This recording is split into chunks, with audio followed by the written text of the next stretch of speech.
Hello, everyone. I'm a Vokage. That's how I'm known everywhere, as far as my social media. But my name is Bree. Um, I made a video about this before, but now, I'm gonna make it again because before, I just think it was a good quality. One and two, it's just a lot of things have changed, and I haven't made a video in a while, so I'm just going to just do it out. And I talk a lot, so I really don't want this video to be too long. So to the people who keep up with me, I guess you already know, but it's just an update, I guess, and just a different video, a newer, better video, if anything.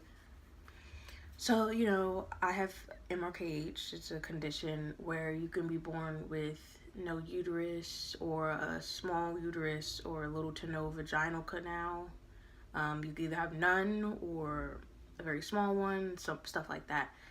You can look it up for more. I'm sorry for saying for more information on it, because there's a lot of information on it, apparently. The only reason I couldn't find, for a while what it was is because, I never knew it had a name. And I didn't know it was, like, something that could be named. I thought it was just, like, random. But, one day, someone in my comment section on Instagram, I was talking about it, and they were like, that sounds like such and such. So I looked it up, and I'm like, wow, this is what I have. So thank you to them, and I wish I remember who it was that told me this, but I'll probably be able to find it in my DM somewhere. So when I was 13, around the time where you're supposed to get your period, well, around the time that they would think, because my mom got hers at around 13. She said our family, like, we're late bloomers, even though that's a pretty good age to get it to me, because my sister got hers at 10, so it's tragic. But yeah, so my mom got hers at 13, so they, 13. And then when I got checked out and they figured out, still no period, 6 more months, waited again, and for years, actually, we had never looked farther into it. It was just like, well, just give it time. There's been girls who have started the period like 16, 17, whatever. So around, I think I 16? I know I was 17 when I graduated. I think I was 16, maybe, I'm not sure. But I just know around that 16, 17, around that time is when, we really looked into it. And I'm really trying to remember how we came to this conclusion. So I think we tried to find my mother's gynecologist is where we got checked up, where I got checked up at, and I got like an MRI. I think it was one of those, MRI, a scan, or whatever. And they saw that I didn't have a uterus. So yeah, I don't know if that was definitely before the surgery.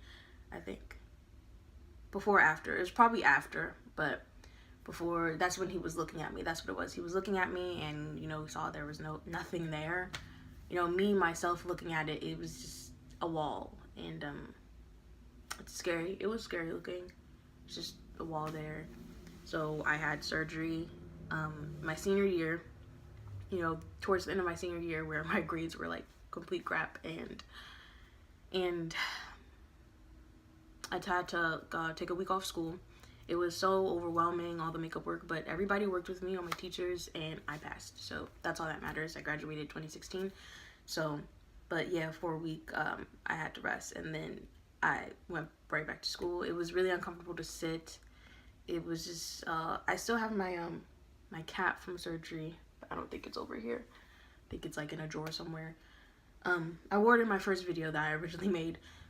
But yes, it was very painful, very uncomfortable. The surgery was just to open me up, basically. He didn't put anything in me, like any of like those dilators that everybody in the Facebook group was talking about. He didn't do any of that. And you would think an open, like a wound that's supposed to like stay open, you would put something in there, but he didn't. I just went home, and they gave me this little seat thing that you put water in, and it like washes the water through that part or whatever, and I had to sit on it for a minute, at a time. And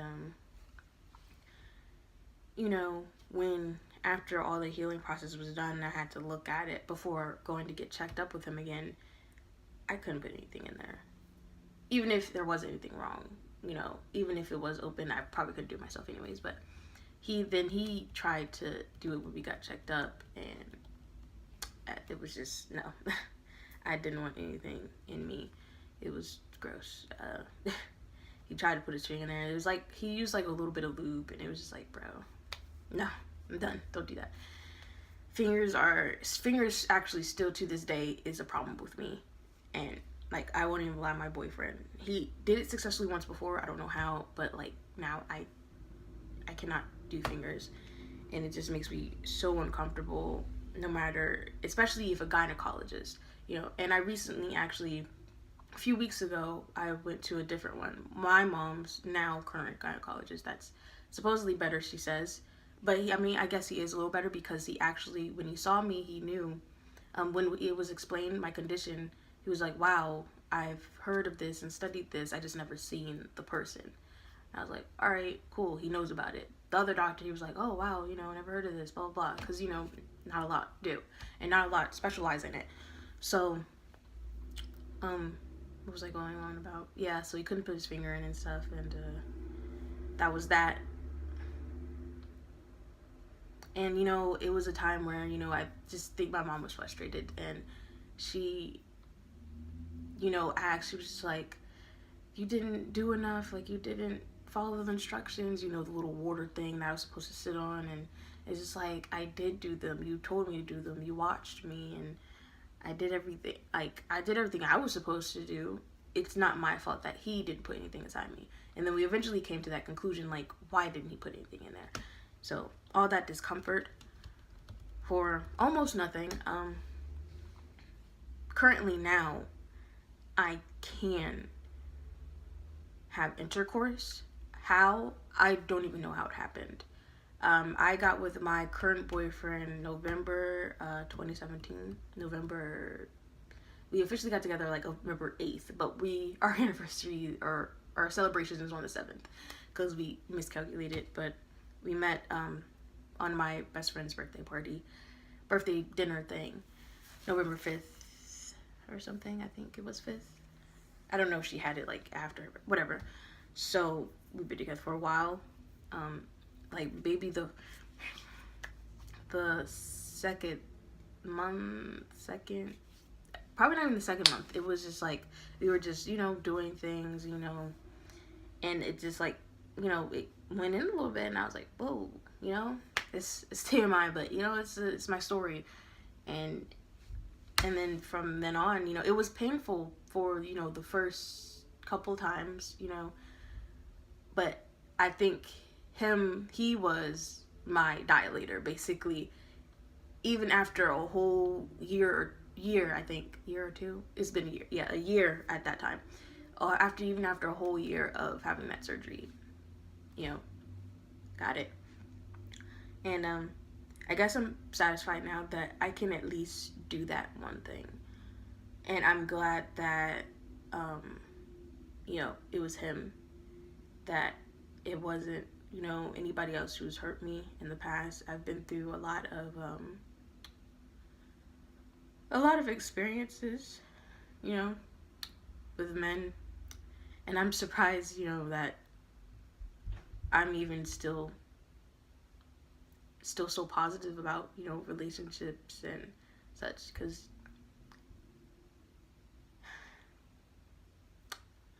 I didn't expect to cry.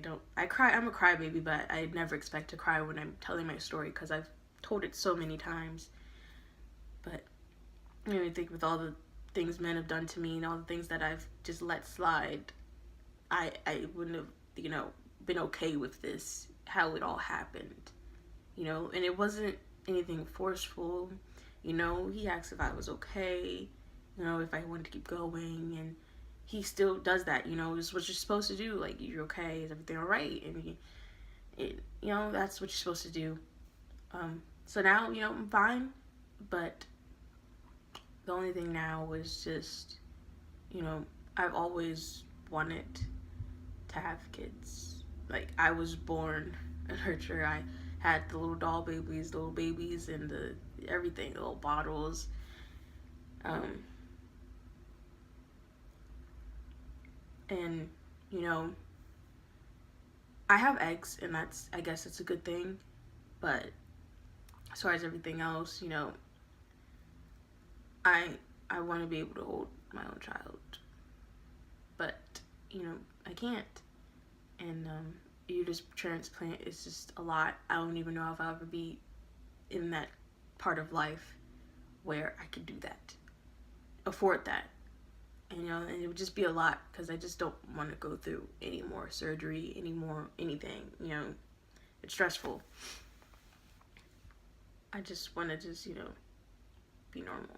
And, you know, I have my times where I just break down. I'm just like, you know, why can't I just be? Why can't I just be? And, you know, my mom has asked, you know, is it my fault? Like, you know, and I don't want to say it's her fault, but I read something where if the mother is stressed during a pregnancy, all of everything, like whatever it takes to develop the child, goes to trying to upkeep the mother, basically, if I'm making sense. And it's not focusing on the development of the child. And my mother was going through a lot when she was pregnant with me, like her mother dying and just so on and so. It's just a bunch of things. So, you know, I'm thinking maybe it was that, but it's not her fault, you know? It's not her fault that all those things were happening. And, you know, it's not her fault. I don't blame her. But, you know, it's just, I don't, you know, everybody used to tell me, like, you're so lucky you don't have a period. And it's just like, I'd rather have a period than not be able to have a child of my own to carry.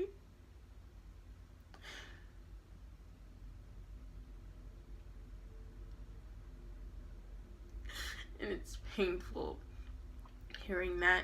And what's really, you know, triggering me now, like an honest trigger, I'm not using this word lightly, is, you know, there's possibly two pregnancies at my job right now. One for sure, but the other one, you know, she's sure, but, you know, she was like, hey, you know, feel my stomach, and I did. I was like, oh, it's a little hard, you know, okay, she might be pregnant too.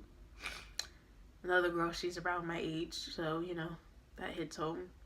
Not saying it will be any great time to be pregnant right now, but I wouldn't mind if I was. I wouldn't mind if I was. My boyfriend wouldn't mind if I was. You know, it's just, you know, why me? It's just like God gave all of these ancient mothers a chance to have kids, but the ones who really care for their kids can't have babies, or there's a complication. And it's just like, why is this happening to the good people? You know, I mean, maybe we're here to adopt those kids that get abandoned, but why can't we, you know, it's just not the same. I mean, I would love any child that I was given to take care of, but I want, you know, just at least, if I can at least have one of my own, I wouldn't mind adopting the rest. My max is like 3 kids. I wouldn't mind adopting 2 more. I wouldn't mind that. But, you know, a surrogacy is always a thing. Obviously, I have eggs, you know, to extract. That's great. The little transaction thing, I forgot what it's called. It's some IVF or something. It ranges from 4,000 to 5,000 or something like that. And that's not bad compared to the other one that's like, what is it, 500,000? It's one of those, it's 3 digits and thousands. That's all I know.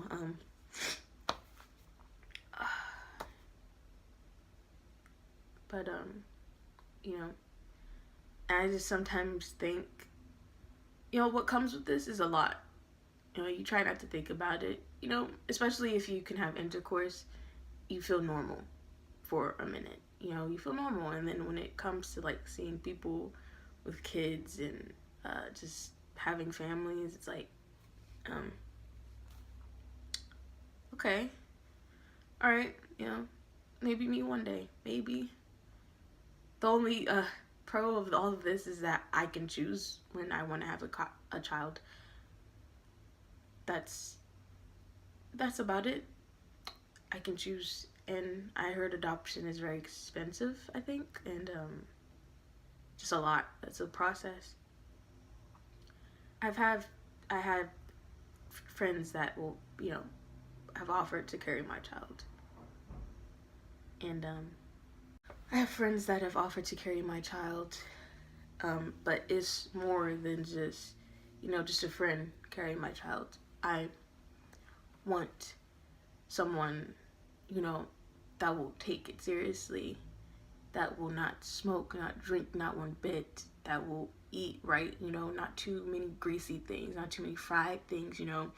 Not saying you can't have those things, but I need someone to really take care of my child as I would. I would change my whole diet for my baby. I would change my whole lifestyle, you know, to make sure my baby comes out all right. And it's scary thinking about, you know, my friends are, I would say, a responsible bunch, but you know, they do certain things that I don't think they will be able to, like, you know, take care of my child as I would, you know, while they're pregnant. And, you know, the doctor's appointments, of course with surrogacy, I'll be taking care of all of that because it's my baby. But it's like, I don't just need a friend. I need someone that will really think of my child's well-being. That's all I want. And, you know, my boyfriend and I have been looking at our group of friends, and we're just like, okay, you know, we're a small bunch, we're a small circle. You know, it's just 3 girls out of the bunch. So we're just like, all right, you know, who's even right? In years' time, you know, we have years. We're all around like 20. We have years to, you know, really look at this outcome, this situation. So, you know, we have time, and everybody has time to grow, and I can really see who would take good care of my child, you know, because I'm not going to be with them 24/7 when they're holding my baby. I'm going to be working. I'm going to be doing this and that. But any free time, guarantee you, I'm going to be there. Because if I can't be there, you know, holding my stomach, or I have to be there to do it with them, you know, I was like, that's my baby in there. And, I mean, I hope we're all still friends in years' time. I feel like there's no reason unless there's like a big blowout or whatever, but yeah, so. But, so moving on from that, I have joined a Facebook group,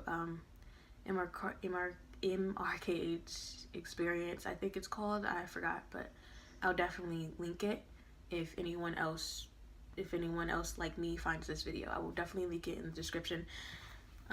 But you have to, the thing about it is you have to, you know, just message the admin, tell them, you know, just a brief summary of your story, how old you are and all that stuff, and you're in, you know, it's private. You know, you can't just enter it. Like, you can enter it if you're like a friend of someone with MRKH and you want to understand more, or if you're the mother, the father. I barely see men that join it. A lot of men aren't really social media like that, you know, as far as groups, I guess, depending on what it is, if they care enough. But, like, say my mother could join the group if she really wanted to. If you know, she's like, my daughter is, you know, Brianna, blah, blah, blah. I'd like to, you know, whatever. So it's not hard to get in. You just have to, you know, message them, the admin. They're a group of very informative women. They're very sweet. I have posted a lot about how I've been feeling lately and the possibility that I may have depression and all of that, and they're, you know, and all the other things, you know, finding the doctor and just how I feel. And it's like, everybody's just a nice group, you know, everybody's sweet and they care about injustice. And, you know, I've never seen anybody that's prejudice or any other crap that's going on in this world nowadays. So that's good. And I would like to consider myself a strong advocate for this because, one, I'm going through it, and two, you know, what if one day I become, I'm not going to say famous, but just well known, you know, like I get up there, I'm going to be the big voice for us. You know, I don't know any celebrities that have what I have, what we have. You know, we're like 4 in what, 2000 it says? 2000, so one of those numbers, 2000, 3000, or is it 5000? 4 and 5000? I'm not sure. It's one of the thousands. We're rare. And, you know, it would really be nice if there's one I know near here, but it's like an hour or so away. It would be nice, you know if there's anybody else in Waldorf. But how it works is there can only be like one other person in Waldorf that that has what I have. That's how rare it is. So, you know, I want to, you know, put more into it. I want to see what causes this, you know.